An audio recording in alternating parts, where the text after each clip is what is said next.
The 76ers just had yet another heartbreaking loss to the Phoenix Suns. In this case, Joel Embiid had to leave during the third quarter, and James Harden missed due to the injuries, leaving Tyrese Maxey as the only notable 76ers player left to play. Not that I can watch these games because they don't have a TV subscription required to do so.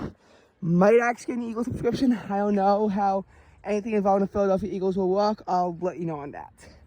All this information I got was actually from the Philadelphia Inquirer that I just read. Anyway, the Philadelphia 76ers just lost their second straight game in as many nights. Why? Well, the Phoenix Suns were actually doing a good job at holding a small lead throughout all the quarters. They always had this lead.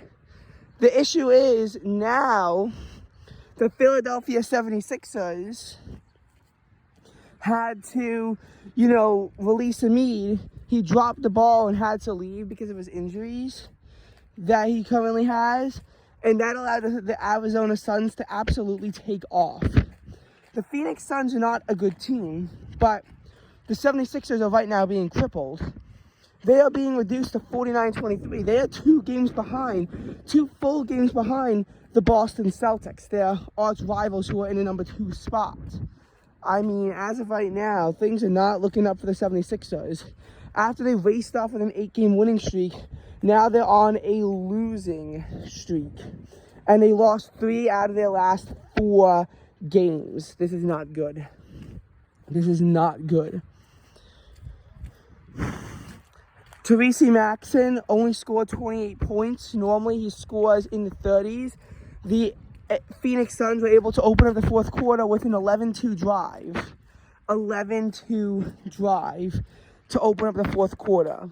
That's good because it essentially means going up and down 4 or 5 times while the other team can only do so once and not even in a 3-point range. And that's pretty much how the 76ers lost. My arch rival Celtics will be going up tonight at 6 p.m. They will be playing the Spurs, the San Antonio Spurs.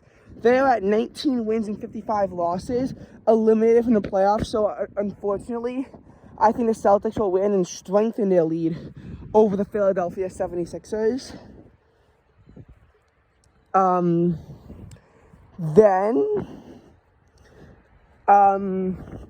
We just have to see how this goes. The 76ers are right now crippled by injuries. They are locked into the playoffs, but they're not locked into a good spot. And home team advantage is big in the NBA. I'm telling you, 6 hasn't beaten 3 in a very long time.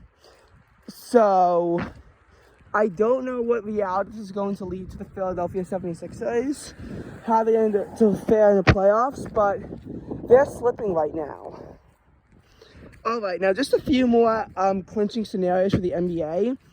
If the Brooklyn Nets lose, the Cleveland Cavaliers will clinch the playoff spot. Now, I don't really care for the Cleveland Cavaliers, but their win over the Brooklyn Nets is how the Philadelphia 76ers really were able to clinch in the first place. So I will return the favor.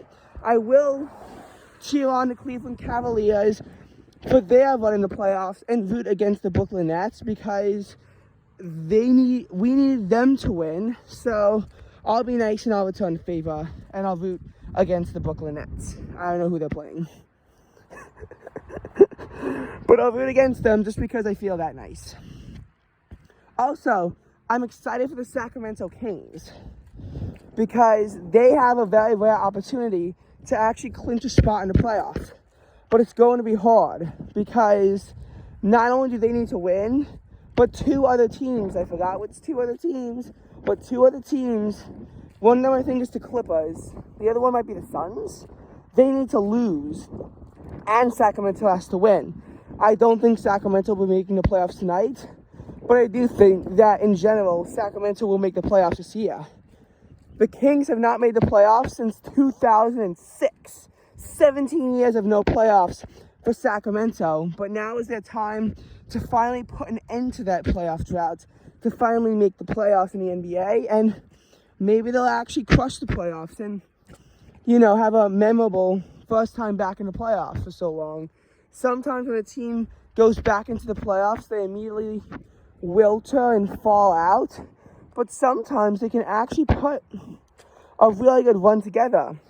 Like, look at the Phillies. Their first time in the playoffs in 11 years was really memorable. And it had an incredible run while it lasted, making it all the way up to the World Series and putting up a fight against the Houston Astros.